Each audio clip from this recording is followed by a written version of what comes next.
Clara Dawson never imagined her life would shrink to dust and debt, but the letter in her trembling hand left no room for doubt.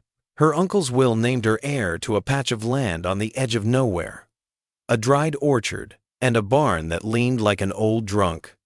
She should have felt relief, something at least, to her name, but instead she felt the crushing weight of another burden. When she arrived, saddle sore and weary, the trees stood twisted and lifeless, branches like bones. The only welcome came from a gray horse in the paddock, ribs showing. The horse lifted his head slowly, ears flicking, as if he had been waiting. Clara set her bags down, her boots crunching in the brittle dirt. She had grown up around animals and could read them better than men. This one had history in his eyes, not just hunger. She patted his rough neck, whispering, "Guess it's just you and me now." The horse huffed, warm breath against her palm. No neighbors came, no family lingered. Only the wind carried across the dead orchard, whispering what she already knew. This place wasn't much, but it was all she had left. The farmhouse sagged with years. Floorboards groaned, shutters hung loose. The roof leaked in two corners. Clara unpacked what little she owned: a kettle, a few dresses, her father's Bible, placing them with care, as if ceremony might anchor her. Hunger gnawed, but supplies were scarce. She boiled coffee thin as creek water, splitting a crust of bread for supper. Outside, the gray horse whinnied, restless. Clara stepped out, brushing her hair from her face. "Patience, old boy," she called. "You're hungry, same as me." She led him oats from a sack her uncle had left. He nuzzled her, grateful despite the meager meal. Days passed in the rhythm of work. Clara mended fences, hauled water, and cleared dead wood from the orchard. Yet each effort felt like stitching a quilt from scraps too rotten to hold. The orchard gave no fruit, only brittle branches and dry soil. She tried planting small seeds, but they withered. The horse, though, seemed livelier with each passing day. He followed her, stubborn as a shadow. When she rode him across the fields, he moved with surprising energy, as if guiding her rather than obeying.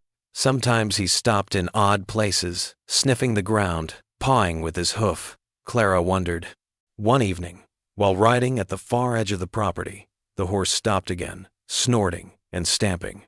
Clara frowned. "What is it, old boy?" He pawed at the earth until dust rose, revealing stone half buried. Clara dismounted, brushing dirt away. Beneath her fingers she found not ordinary rock, but carved shapes, markings, faint with time. Her pulse quickened. She had no training in such things, but she knew this wasn't nature. Someone had worked this stone long ago. The horse tossed his head, as if proud. Clara whispered, "What have you found?" The prairie answered with silence, heavy and waiting. Curiosity burned hotter than fear. She returned the next day with a spade, digging where the horse had pawed. The ground was stubborn, but beneath layers of dust and roots, a flat slab emerged. She pressed her weight against it until it shifted, revealing a narrow opening, dark and cool. Her breath caught. A hidden passage, maybe a cellar, maybe more. She tied the horse to a post and lit a lantern. Heart hammering, crawling down into the earth. The air thickened around her. She shivered, though the summer sun blazed above. Some secrets, she thought, wait for the right keeper. The tunnel stretched farther than she expected, walls lined with rough stone. Her lantern flickered over timbers, old but solid. She whispered, "A mine," remembering tales her father told of prospectors gone missing. As she walked, the silence grew heavy, broken only by her own steps. Then, at the chamber's end, her light caught wood, an old chest bound with iron, edges eaten by rust. Clara's breath stalled. Her hands trembled as she knelt, brushing away centuries of dust. The lock had long since corroded. With effort, she pried the lid. Inside lay sacks, crumbling canvas filled with something that glittered faintly. Gold. Not dust or scraps, but coins, stamped and heavy. Clara gasped, dropping one into her palm. The weight was shocking, the gleam unmistakable.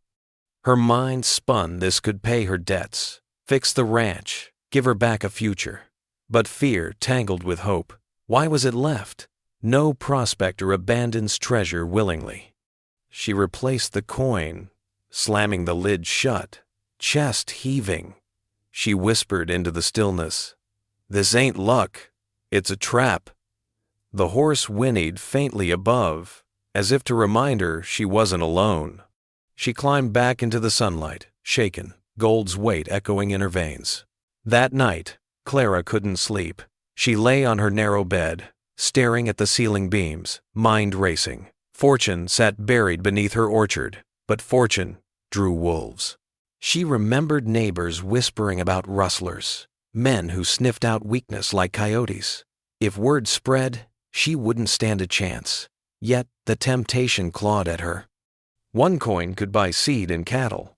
10 could clear her debts. But greed never stopped at 1 or 10. She rose before dawn, splashed water on her face, and whispered to her reflection, "Not yet. We'll keep it hidden. Better a poor rancher than a hunted one." The next day she worked the orchard, trying to steady herself. The horse followed, steady as always. Clara laughed bitterly. "You've caused me trouble, you know that?" He only nickered, flicking his tail. As she pruned branches, she heard voices on the wind, neighbors riding near. She froze, crouching low. 2 men paused by her fence line, peering across.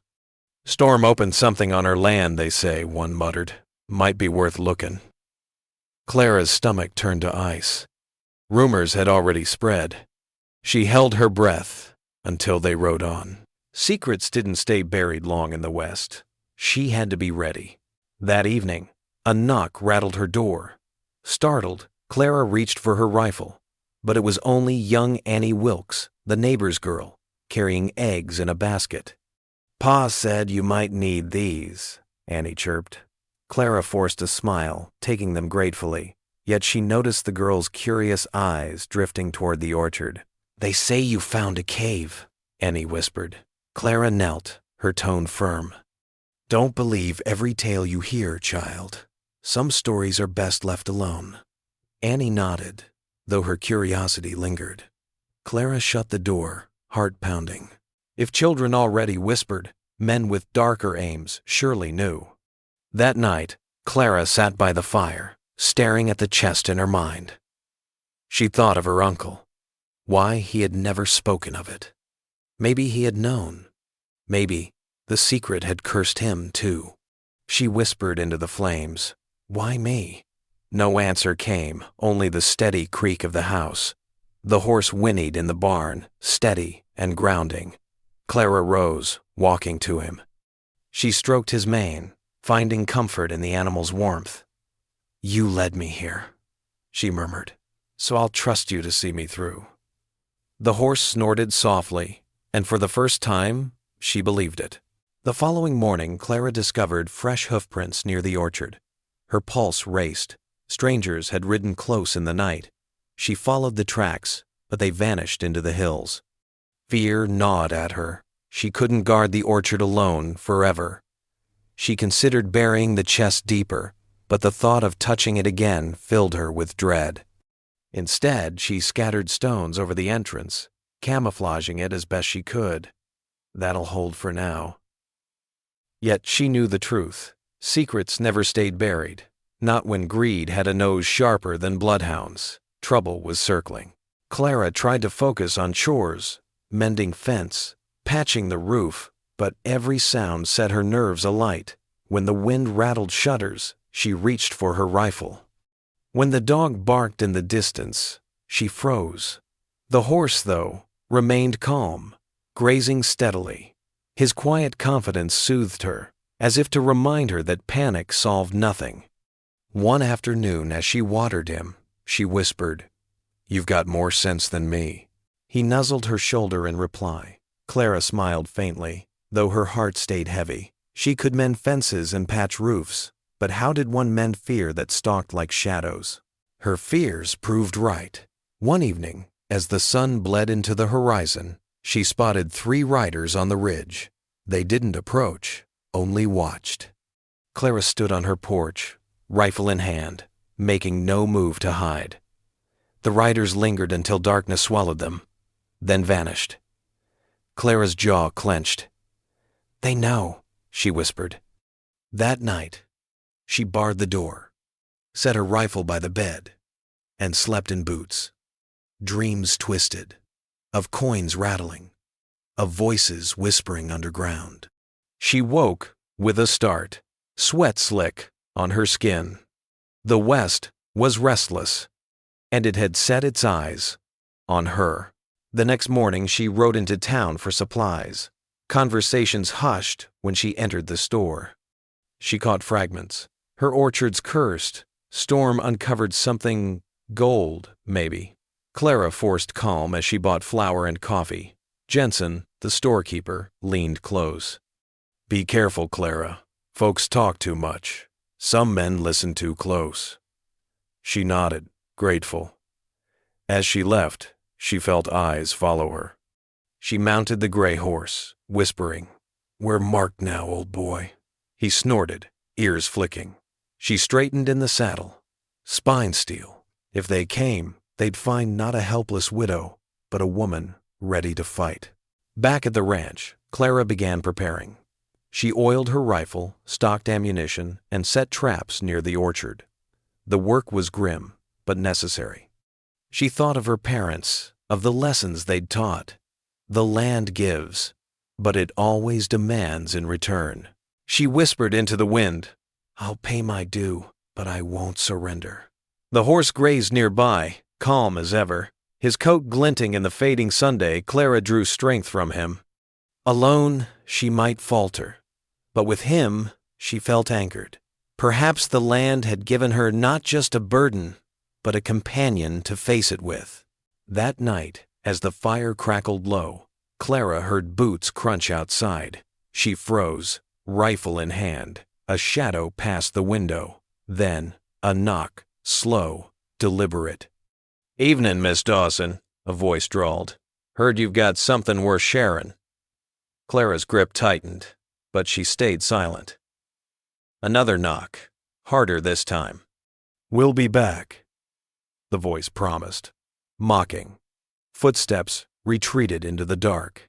Clara's heart pounded, sweat cold on her neck. They weren't guessing anymore. They knew. She sat by the fire until dawn, rifle across her knees, whispering to herself, "You wanted a fight? You'll get one." The West had bared its teeth. Morning brought no relief. Clara rode the fence line, scanning for signs. The riders hadn't returned yet, but she could feel their eyes in every shadow. She thought of packing up, leaving it all behind, but the idea soured in her mouth.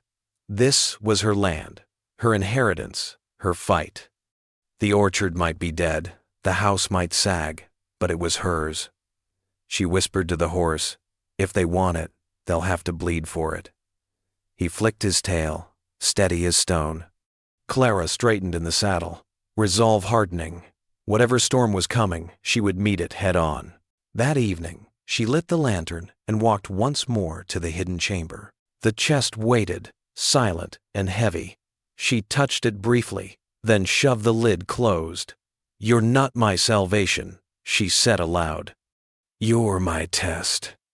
She traced the old carvings in the wall, feeling their weight, their warning. Then she turned, climbing back into the fading light.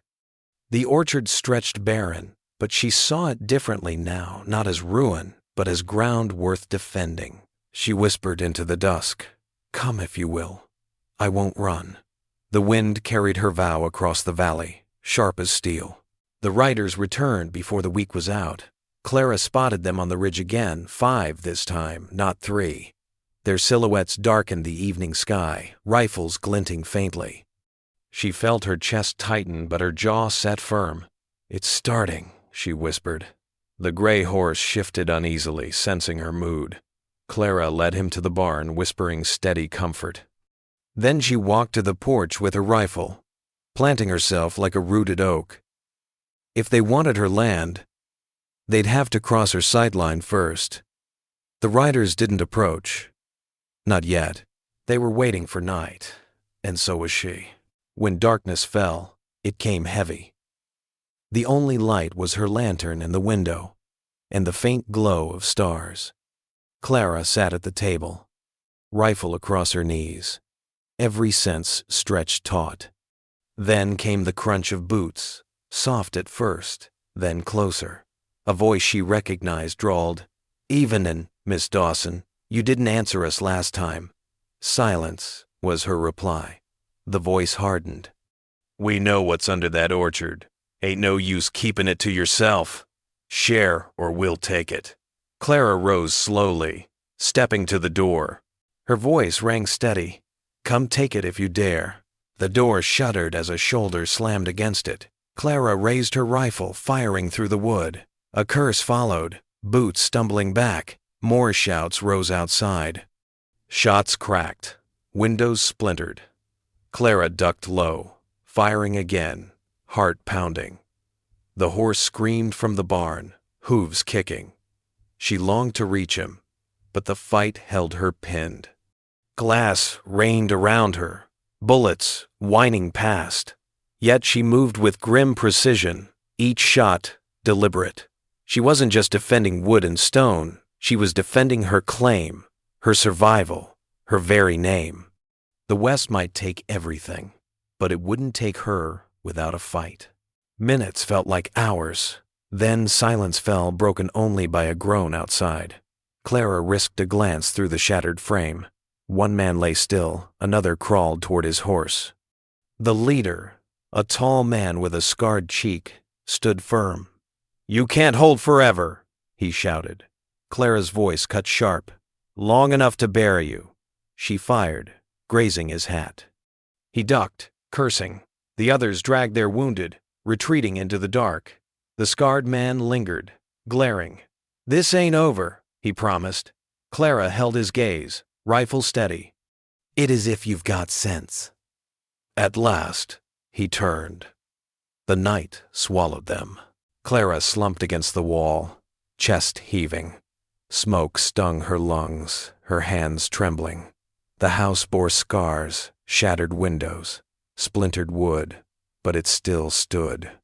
She lit a lantern, checking the barn. The gray horse was shaken but unharmed, his eyes wide, breath ragged. Clara stroked his neck, whispering, "We held, old boy, we held." She leaned her forehead against his mane, tears spilling unbidden. She had faced men armed and hungry, and she had not broken, but she knew they would return. The scarred man's promise lingered in the night air, heavy as thunder yet to break. Her fight was far from done.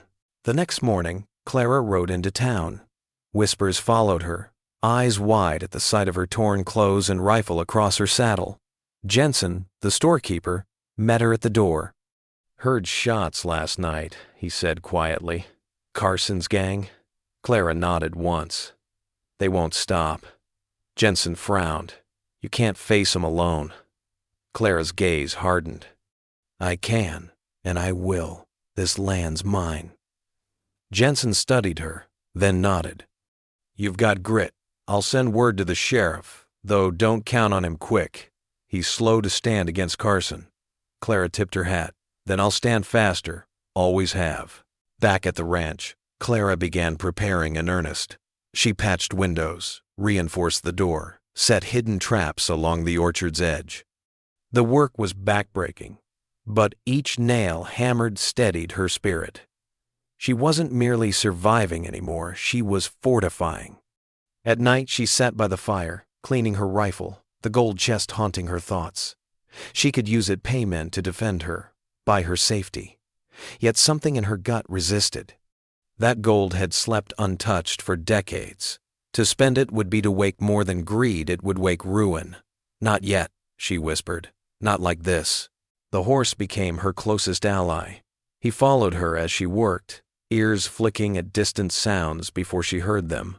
Sometimes, when she faltered, his steady gaze gave her strength. She spoke to him often, not caring that he couldn't answer. "You brought me to that cave," she said once, brushing his coat. "Maybe you knew what I'd find. Maybe you knew I'd need it." He snorted, pressing his head against her shoulder. Clara smiled faintly. "Then you'll see me through." In his quiet presence, she felt less alone. The land had given her more than gold, it had given her a guardian. Weeks passed, in uneasy calm. Then one evening, Clara found another note pinned to her door with a knife. The scrawled words read, "Next time, we don't knock." Rage flared, hotter than fear.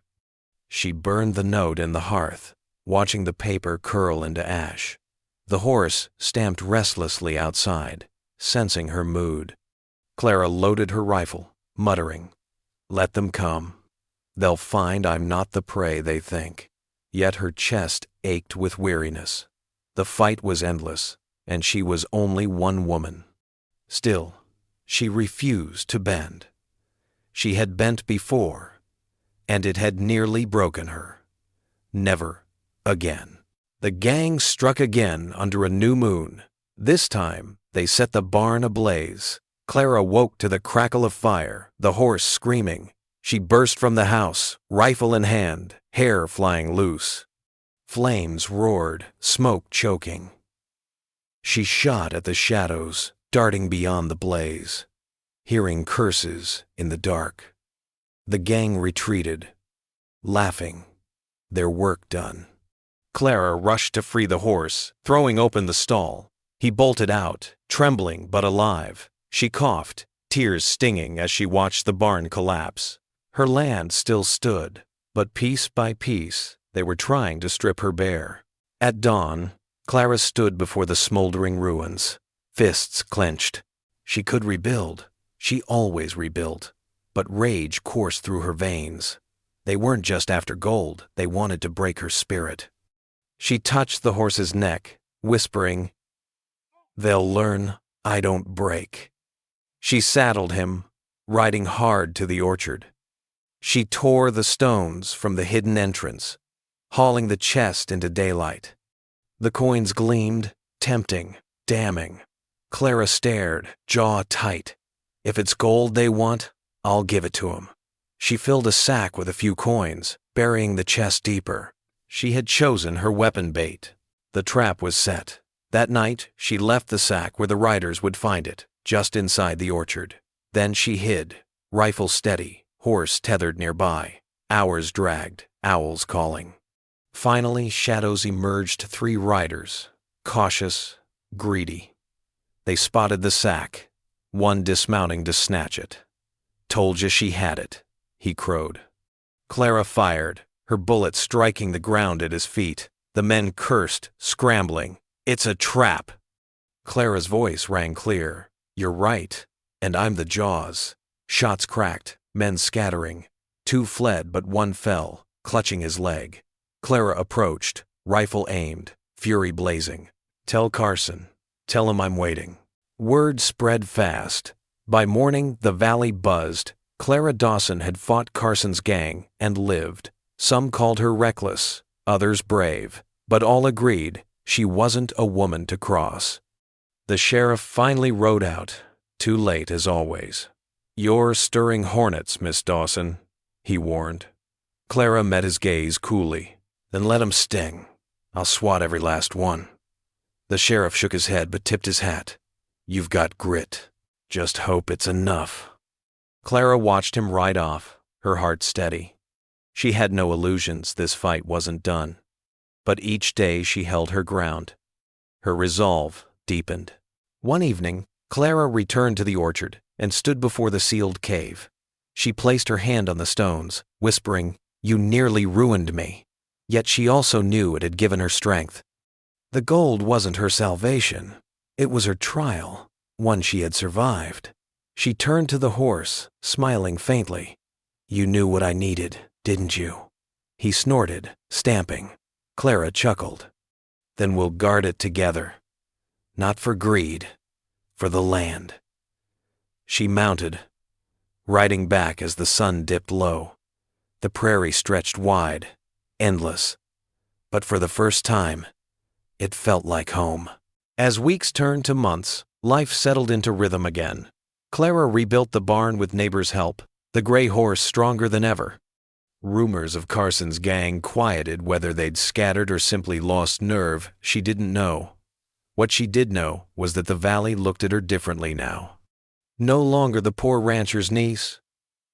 No longer a woman bound to fail. She was Clara Dawson, the rancher who had stood alone and won. Respect replaced whispers. Men tipped their hats, women offered help, children waved as she passed. She hadn't just defended her land, she had claimed her place. One summer evening, Clara sat on the porch, lantern glowing softly. The horse grazed nearby, his coat silver in the moonlight.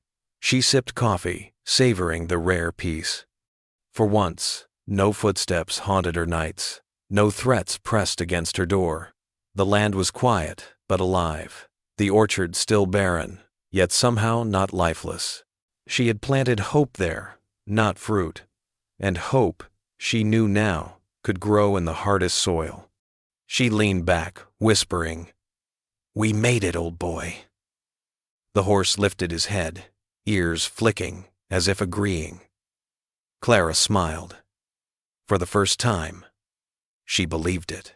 Autumn came, painting the hills gold and red.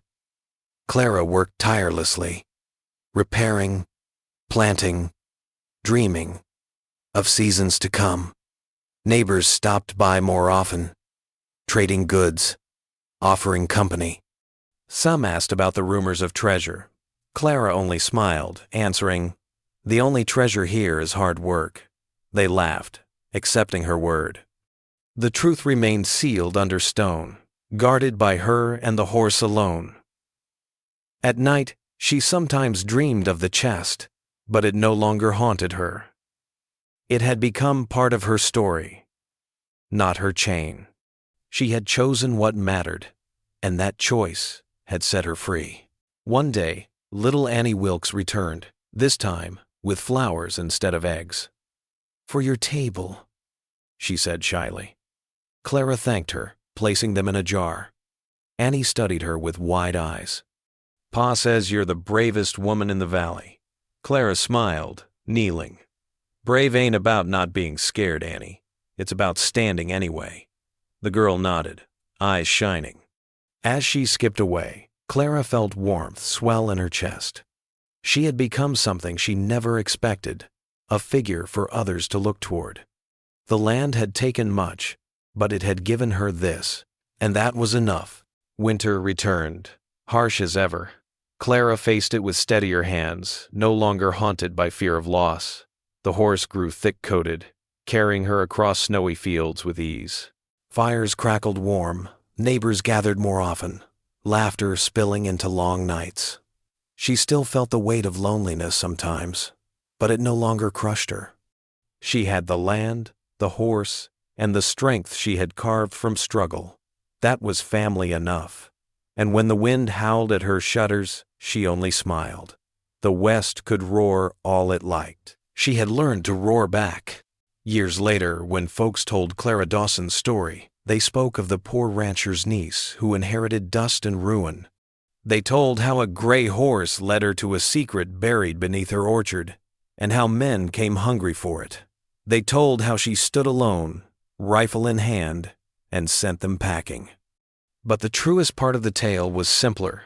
She chose grit over gold, spirit over fear. The land gave her trials, and she met them head-on. In the end, Clara Dawson wasn't remembered for what she found underground, but for the woman she became above it.